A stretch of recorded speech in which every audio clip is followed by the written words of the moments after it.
आज हम जानने वाले हैं स्वतंत्रता का अधिकार, जिसको हम पॉइंट वाइज समझेंगे। पहला पॉइंट, 6 अधिकारों की रक्षा।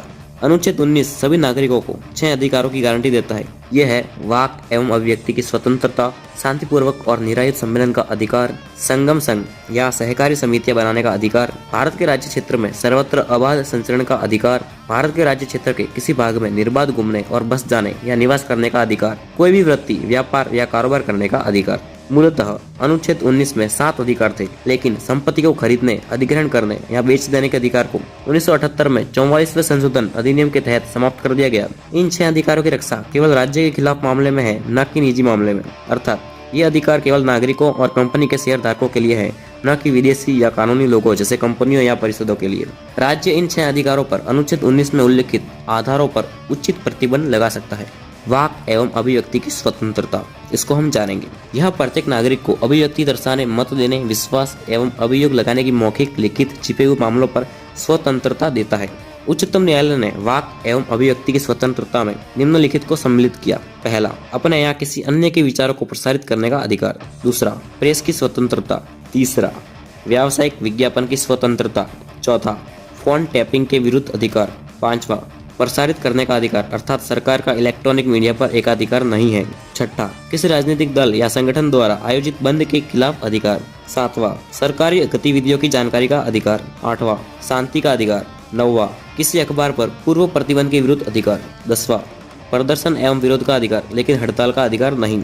राज्य वाक एवं अभिव्यक्ति की स्वतंत्रता पर उचित प्रतिबंध लगा सकता है। यह प्रतिबंध लगाने का आधार इस प्रकार है: भारत की एकता एवं संप्रभुता, राज्य की सुरक्षा, विदेशी राज्यों से मित्रवत संबंध, सार्वजनिक आदेश, नैतिकता की स्थापना, न्यायालय की अवमानना, किसी अपराध में संलिप्तता आदि। अब हम जानेंगे शांतिपूर्वक सम्मेलन की स्वतंत्रता को। किसी भी नागरिक को बिना हथियार के शांतिपूर्वक संगठित होने का अधिकार है। इसमें शामिल है सार्वजनिक बैठकों में भाग लेने का अधिकार एवं प्रदर्शन। इस स्वतंत्रता का उपयोग केवल सार्वजनिक भूमि पर बिना हथियार के किया जा सकता है। यह व्यवस्था हिंसा, अव्यवस्था, गलत संगठन एवं सार्वजनिक शांति भंग के लिए नहीं है। इस अधिकार में हड़ताल का अधिकार शामिल नहीं है। राज्य संगठित होने के अधिकार पर 2 आधारों पर प्रतिबंध लगा सकता है: भारत की एकता, अखंडता एवं सार्वजनिक आदेश सहित संबंधित क्षेत्र में यातायात नियंत्रण। आपराधिक व्यवस्था की धारा 144 1973 के अंतर्गत एक न्यायाधीश किसी संगठित बैठक को किसी व्यवधान के खतरे के तहत रोक सकता है। इसे रोकने का आधार मानव जीवन के लिए खतरा, स्वास्थ्य एवं सुरक्षा, सार्वजनिक जीवन में व्यवधान या दंगा भड़काने का खतरा भी है। भारतीय दंड संहिता की धारा 141 के तहत 5 या उससे अधिक लोगों का संगठन गैर कानूनी हो सकता है यदि किसी कानूनी प्रक्रिया को अवरोध हो, कुछ लोगों की संपत्ति पर बलपूर्वक कब्जा हो, किसी आपराधिक कार्य की चर्चा हो, किसी व्यक्ति पर गैर कानूनी काम के लिए दबाव और सरकार या उसके कर्मचारियों को उनकी विधायी शक्तियों के प्रयोग हेतु धमकाना। अगला है संगम या संघ बनाने का अधिकार। सभी नागरिकों को सभा, संघ अथवा सहकारी समितियां गठित करने का अधिकार होगा। इसमें शामिल है राजनीतिक दल बनाने का अधिकार, कंपनी, साझा फर्म, समितियां, क्लब, संगठन, व्यापार संगठन या लोगों की अन्य इकाई बनाने का अधिकार। यह न केवल संगम या संघ बनाने का अधिकार प्रदान करता है, वरन उन्हें नियमित रूप से संचालित करने का अधिकार भी प्रदान करता है। इसके अतिरिक्त यह संगम या संघ बनाने या उसमें शामिल होने के नकारात्मक अधिकार को भी शामिल करता है। इस अधिकार पर भी राज्य द्वारा युक्तियुक्त प्रतिबंध लगाया जा सकता है। इसके आधार है भारत की एकता एवं संप्रभुता, सार्वजनिक आदेश एवं नैतिकता। इन प्रतिबंधों का आधार है कि नागरिकों को कानूनी प्रक्रियाओं के तहत कानून सम्मत उद्देश्यों के लिए संगम या संघ बनाने का अधिकार है, तथापि किसी संगम की स्वीकारोक्ति मूल अधिकार नहीं है। उच्चतम न्यायालय ने व्यवस्था दी कि श्रम संगठनों को मोलभाव करने, हड़ताल करने एवं तालाबंदी करने का कोई अधिकार नहीं है। हड़ताल के अधिकार को उपयुक्त औद्योगिक कानून के तहत नियंत्रित किया जा सकता है। अगला है अबाध संचरण की स्वतंत्रता। यह स्वतंत्रता प्रत्येक नागरिक को देश के किसी भी हिस्से में संचरण का अधिकार प्रदान करती है। वह स्वतंत्रता पूर्वक एक राज्य से दूसरे राज्य में या एक राज्य में एक से दूसरे स्थान पर संचरण कर सकता है। यह अधिकार इस बात को बल देता है कि भारत सभी नागरिकों के लिए एक है। इसका उद्देश्य राष्ट्रीय सोच को बढ़ावा देना है, न कि संकीर्णता को। इस स्वतंत्रता पर उचित प्रतिबंध लगाने के 2 कारण हैं: आम लोगों का हित और किसी अनुसूचित जनजाति की सुरक्षा या हित। जनजातीय क्षेत्रों में बाहर के लोगों के प्रवेश को उनकी विशेष संस्कृति, भाषा, रिवाज और जनजातीय प्रावधानों के तहत प्रतिबंधित किया जा सकता है ताकि उनका शोषण न हो सके। उच्चतम न्यायालय ने इसमें व्यवस्था दी कि किसी वेश्या के संचरण के अधिकार को सार्वजनिक नैतिकता एवं सार्वजनिक स्वास्थ्य के आधार पर प्रतिबंधित किया जा सकता है। बम्बई उच्च न्यायालय ने एड्स पीड़ित व्यक्ति के संचरण पर प्रतिबंध को वैध बताया। संचरण की स्वतंत्रता के दो भाग हैं। आंतरिक, देश में निर्बाध संचरण, और बाह्य, देश के बाहर घूमने का अधिकार तथा देश में वापस आने का अधिकार। अनुच्छेद 19 मात्र पहले भाग की रक्षा करता है। दूसरे भाग को अनुच्छेद 21 प्राण और दैहिक स्वतंत्रता का अधिकार व्याख्यायित करता है। अगला हम पढ़ेंगे निवास का अधिकार। हर नागरिक को देश के किसी भी हिस्से में बसने का अधिकार है। इस अधिकार के दो भाग हैं। पहला, देश के किसी भी हिस्से में रहने का अधिकार। इसका तात्पर्य है कि कहीं भी अस्थायी रूप से रहना। एवं दूसरा, देश के किसी भी हिस्से में व्यवस्थित होने का अधिकार। इसका तात्पर्य है वहां घर बनाना एवं स्थायी रूप से बसना। यह अधिकार देश के अंदर कहीं जाने के आंतरिक अवरोधों का समाप्त करता है। यह राष्ट्रवाद को प्रोत्साहित करता है और संकीर्ण मानसिकता को महत्व प्रदान नहीं करता। राज्य इस अधिकार पर उचित प्रतिबंध दो आधारों पर लगा सकता है, विशेष रूप से आम लोगों के हित में और अनुसूचित जनजातियों के हित में। जनजातीय क्षेत्रों में उनकी संस्कृति, भाषा एवं रिवाज के आधार पर बाहर के लोगों का प्रवेश प्रतिबंधित किया जा सकता है। देश के कई भागों में जनजातियों को अपनी संस्कृति के संरक्षण एवं संवर्धन हेतु अपने रिवाज एवं नियम कानून बनाने का अधिकार है। उच्चतम न्यायालय ने कुछ क्षेत्रों में लोगों के घूमने पर प्रतिबंध लगाया है, जैसे वेश्या या पेशेवर अपराधी। उपरोक्त प्रावधान में से यह स्पष्ट है कि निवास का अधिकार एवं घूमने के अधिकार को कुछ विस्तार भी किया जा सकता है। दोनों एक दूसरे के पूरक हैं। अगला है व्यवसाय आदि की स्वतंत्रता। सभी नागरिकों को किसी भी व्यवसाय को करने, पेशा अपनाने एवं व्यापार शुरू करने का अधिकार दिया गया है। यह अधिकार बहुत विस्तृत है क्योंकि यह जीवन निर्वहन हेतु आय से संबंधित है। राज्य सार्वजनिक हित में इसके प्रयोग पर युक्त प्रतिबंध लगा सकता है। इसके अतिरिक्त राज्य को यह अधिकार है कि वह किसी पेशे या व्यवसाय के लिए पेशेगत या तकनीकी योग्यता को जरूरी ठहरा सकता है। किसी व्यापार, व्यवसाय, उद्योग या सेवा को पूर्ण या आंशिक रूप से स्वयं जारी रख सकता है। इस प्रकार जब राज्य किसी व्यापार, व्यवसाय, उद्योग पर अपना एकाधिकार जताता है तो प्रतियोगिता में आने वाले व्यक्तियों या राज्यों के लिए अपने एकाधिकार को न्यायोचित ठहराने की आवश्यकता नहीं।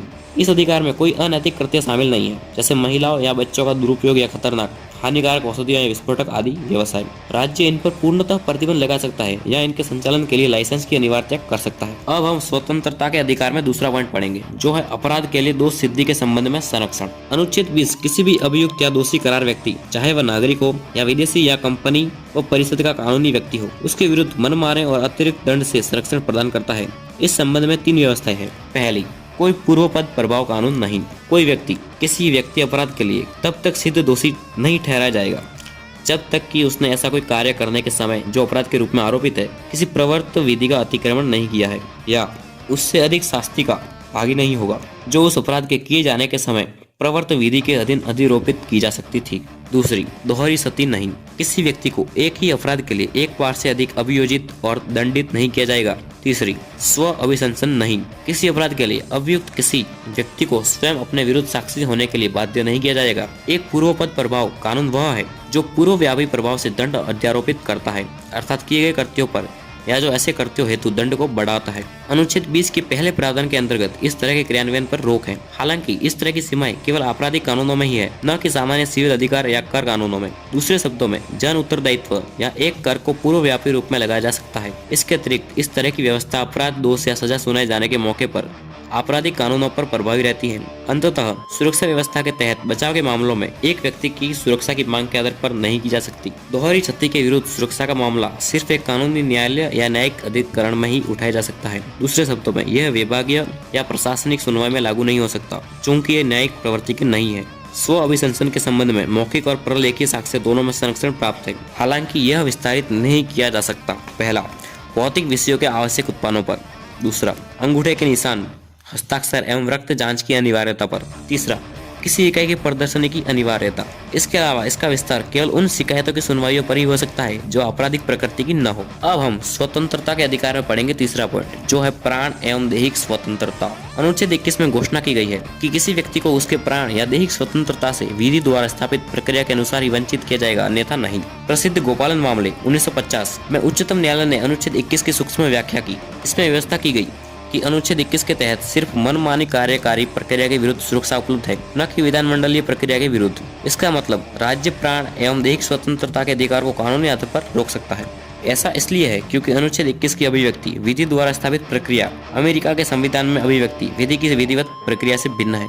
इस तरह कानून की वैधता एवं उसकी व्यवस्था पर अकारण और न्यायपूर्ण आधार पर प्रश्न नहीं उठाया जा सकता। उच्चतम न्यायालय ने यह व्यवस्था दी कि व्यक्तिगत स्वतंत्रता का मतलब सिर्फ एक व्यक्ति की शारीरिक एवं निजी स्वतंत्रता से है। लेकिन मेनका मामले जो हुआ 1978 में, उच्चतम न्यायालय ने अनुच्छेद 21 के तहत गोपालन मामले में अपने फैसले को पलट दिया। अतः न्यायालय ने व्यवस्था दी कि प्राण और दैहिक स्वतंत्रता को उचित एवं न्यायपूर्ण मामले के आधार पर रोका जा सकता है। इसके प्रभाव में अनुच्छेद 21 के तहत सुरक्षा केवल मनमानी कार्यकारी क्रिया पर भी उपलब्ध नहीं बल्कि विधानमंडलीय क्रिया के विरुद्ध भी उपलब्ध है। न्यायालय ने प्राण की स्वतंत्रता की व्याख्या करते हुए कहा, इसके विस्तार का आशय है कि एक व्यक्ति के प्राण स्वतंत्रता में अधिकार के कई प्रकार हैं। इसमें प्राण के अधिकार को शारीरिक बंधनों में नहीं बांधा गया बल्कि इसमें मानवीय सम्मान और इससे जुड़े अन्य पहलुओं को भी रखा गया। उच्चतम न्यायालय ने मेनका मामले में अपने फैसले को दोबारा स्थापित किया। इसमें अनुच्छेद 21 के भाग के रूप में निम्नलिखित अधिकारों की घोषणा की। मानवीय प्रतिष्ठा के साथ जीने का अधिकार, स्वच्छ पर्यावरण, प्रदूषण रहित जल एवं वायु में जीने का अधिकार एवं हानिकारक उद्योगों के विरुद्ध सुरक्षा,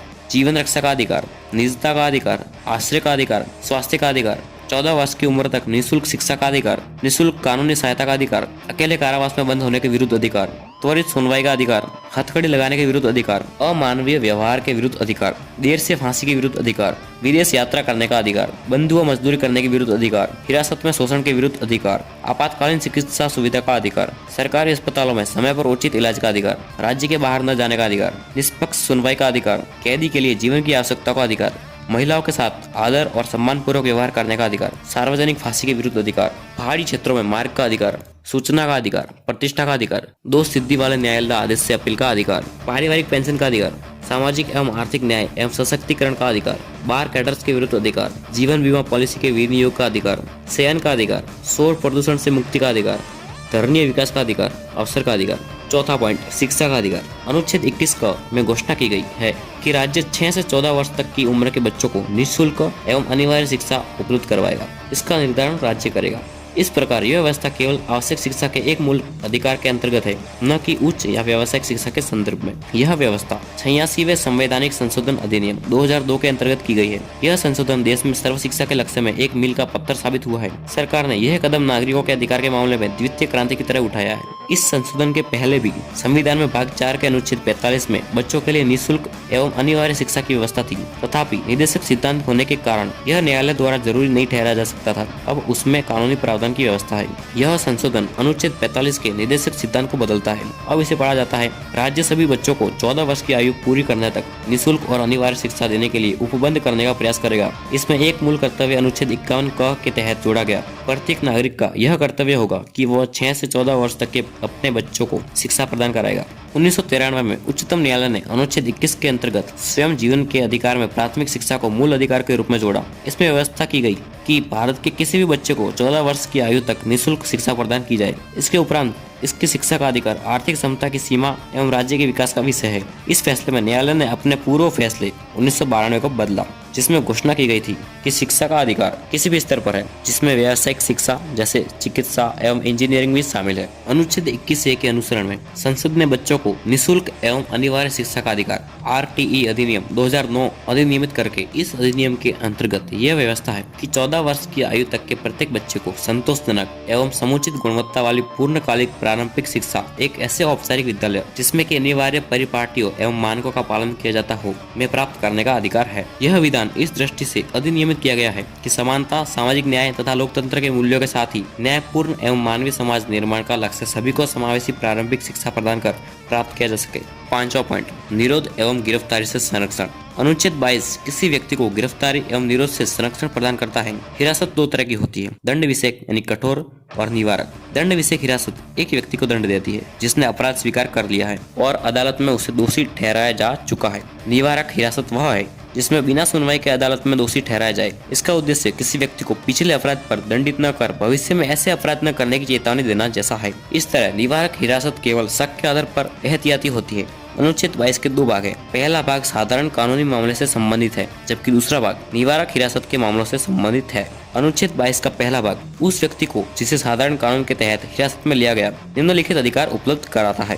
पहला, गिरफ्तार करने के आधार पर सूचना देने का अधिकार। दूसरा, विधि व्यवसायी से परामर्श और प्रतिरक्षा कराने का अधिकार। तीसरा, दंडाधिकारी मजिस्ट्रेट के सम्मुख 24 घंटे में यात्रा के समय को छोड़कर पेश होने का अधिकार। चौथा, दंडाधिकारी द्वारा बिना अतिरिक्त निरोध दिए 24 घंटे में रिहा करने का अधिकार। यह सुरक्षा कवच विदेशी व्यक्ति या निवारक हिरासत कानून के अंतर्गत गिरफ्तार व्यक्ति के लिए उपलब्ध नहीं है। उच्चतम न्यायालय ने यह व्यवस्था भी दी कि अनुच्छेद 22 का प्रथम भाग गिरफ्तारी और निरोध न्यायालय के आदेश के अंतर्गत गिरफ्तारी, जन अधिकार गिरफ्तारी, आयकर न देने पर गिरफ्तारी एवं विदेशी के पकड़े जाने पर लागू नहीं होता। इसका प्रयोग केवल आपराधिक क्रियाओं या सरकारी अपराध प्रकृति एवं कुछ प्रतिकूल सार्वजनिक हितों पर हो सकता है। अनुच्छेद 22 का दूसरा भाग उन व्यक्ति को सुरक्षा प्रदान करता है जिन्हें दंड विषय कानून के अंतर्गत गिरफ्तार किया गया है। यह सुरक्षा नागरिक एवं विदेशी दोनों के उपलब्ध है। इसमें शामिल है पहला पॉइंट, व्यक्ति की हिरासत 3 माह से ज्यादा नहीं बढ़ाई जा सकती है जब तक कि सलाहकार बोर्ड इस बारे में उचित कारण न बताए। बोर्ड में उच्च न्यायालय के न्यायाधीश होंगे। दूसरा पॉइंट, निरोध का आधार संबंधित व्यक्ति को बताया जाना चाहिए, हालांकि सार्वजनिक हितों के विरुद्ध इसे बताना आवश्यक नहीं है। तीसरा, निरोध वाले व्यक्ति को यह अधिकार है कि वह निरोध के आदेश के विरुद्ध अपना प्रतिवेदन करे। अनुच्छेद 22 संसद को भी यह बताने के लिए अधिकृत करता है कि किन परिस्थितियों के अधीन और किस वर्ग या वर्गों के मामलों में किसी व्यक्ति को निवारक निरोध का उपबंध कराने वाली किसी विधि के अधीन 3 मास से अधिक अवधि के लिए सलाहकार बोर्ड की राय प्राप्त किए बिना विरुद्ध नहीं किया जाएगा। किसी वर्ग या वर्गों के मामलों में कितनी अधिकतम अवधि के लिए किसी व्यक्ति को निवारक निरोध का उपबंध करने वाली किसी विधि के अधीन विरुद्ध किया जा सकेगा। जांच में सलाहकार बोर्ड द्वारा अनुसरण की जाने वाली प्रक्रिया। 44वें संविधान अधिनियम 1978 द्वारा निरोध की अवधि को बिना सलाहकार बोर्ड के राय के 3 से 2 माह कर दिया गया है। हालांकि यह व्यवस्था अब भी प्रयोग में नहीं आई, जबकि निरोध की मूल अवधि 3 माह की अब भी जारी है। संविधान में हिरासत मामले में वैधानिक शक्तियों को संसद एवं विधानमंडल के बीच विभक्त किया है। संसद के पास निवारक निरोध, रक्षा, विदेश मामलों एवं भारत की सुरक्षा के संबंध में विशेष अधिकार है। संसद एवं विधानमंडल दोनों को आवश्यक वस्तुओं की आपूर्ति सुनिश्चित करने, सार्वजनिक व्यवस्था बनाए रखने एवं राज्य की सुरक्षा मामले आदि पर हिरासत संबंधी कानून बनाने का अधिकार है। निवारक निरोध कानून जिसे संसद द्वारा बनाया गया है, जिसमें है पहला, निवारक निरोध अधिनियम 1950 जो 1969 में समाप्त हो गया। दूसरा, आंतरिक सुरक्षा अधिनियम MISA 1971 जिसे 1978 में निरसित किया गया। तीसरा, विदेशी मुद्रा का संरक्षण एवं व्यसन निवारण अधिनियम COFEPOSA 1974। चौथा, राष्ट्रीय सुरक्षा अधिनियम NASA 1980। पांचवा, चोर बाजारी निवारण और आवश्यक वस्तु प्रदाय अधिनियम PBMSECA 1980। छठा, आतंकवादी और विध्वंसक क्रियाकलाप निवारण अधिनियम TADA 1985, यह 1995 में समाप्त हो गया। सातवां, स्वापक औषधि और मनोरूप प्रभावी पदार्थ व्यापार निवारण PITNDPSA अधिनियम 1988। आठवां, आतंकवाद निवारण अधिनियम POTA 2002, 2004 में इसे निरस्त कर दिया गया। नौवां, गैर कानूनी गतिविधियां रोकथाम अधिनियम UAPA 1967 जो कि 2004, 2008, 2012 तथा 2019 में संशोधित हुआ। यह दुर्भाग्यपूर्ण है कि विश्व में कोई भी ऐसा लोकतांत्रिक देश नहीं है जहां भारत के समान संविधान के अंतरिम भाग में आंतरिक निरोध एवं निवारण संबंधी कानून की पूरी व्यवस्थाएं हो। अमेरिका में तो है ही नहीं। ब्रिटेन में इन्हें तब दोबारा रखा गया जब प्रथम एवं द्वितीय विश्व युद्ध का समय था। भारत में अभी ब्रिटिश शासनकाल के समय यह व्यवस्था थी। उदाहरण के लिए बंगाल राज्य कैदी विधेयक 1818 एवं भारत की सुरक्षा अधिनियम 1939 में निवारक निरोध की व्यवस्था थी।